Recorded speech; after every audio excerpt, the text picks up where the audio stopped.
नमस्कार, मी अनिल जगताप। आज आपल्यासमोर येण्याचं प्रमुख कारण आहे मुंबई उच्च न्यायालयाच्या छत्रपती संभाजीनगर खंडपीठामध्ये धाराशिव जिल्ह्यातील खरीप 20 आणि 21च्या संदर्भात 10 सप्टेंबरला जी काही सुनावणी झाली त्याची माहिती देण्यासाठी मी आपल्यासमोर आलेलो आहे।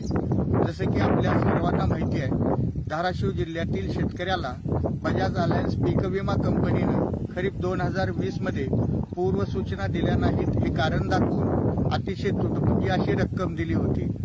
याविरुद्ध या जिल्ह्यातील शेतकरी लोकप्रतिनिधींनी उच्च न्यायालयामध्ये याचिका दाखल केल्यानंतर उच्च न्यायालयाने प्रति हेक्टर 18,000 रुपये देण्याचे आदेश दिले होते।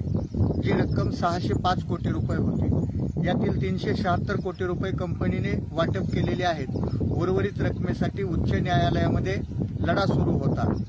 काल माननीय उच्च न्यायालयाने दोन्ही बाजूंनी लेखी प्रतिज्ञापत्र सादर करण्याचे आदेश दिले होते। त्यानुसार काल दोन्ही बाजूंनी लेखी प्रतिज्ञापत्र सादर केले गेलेले आहे। त्यामुळे न्यायालयीन कामकाजाचा भाग आता पूर्ण झालेला आहे। कुठल्याही क्षणी आता धाराशिव जिल्ह्यातील खरीप 2020च्या संदर्भातील निकाल येऊ शकतो। आपण आशा करूया की उर्वरित जी रक्कम आहे जवळपास 225 ते 230 कोटी रुपये ही या जिल्ह्यातल्या शेतकऱ्याला न्यायालयाच्या माध्यमातून मिळेल।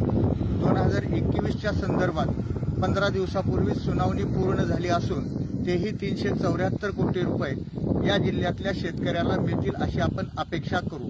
ही दोन्ही रक्कम एकत्रित आल्यानंतर धाराशिव जिल्ह्यातील शेतकऱ्यांना प्रति हेक्टर जवळपास 10 ते 12,000 रुपये इतकी रक्कम मिळू शकते।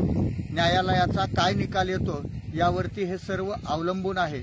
मात्र मला खात्री आहे की निकाल या जिल्ह्यातल्या बळीराजाच्या बाजूनीच लागेल। ही माहिती देण्यासाठी मी आपल्यासमोर आलो। नमस्कार।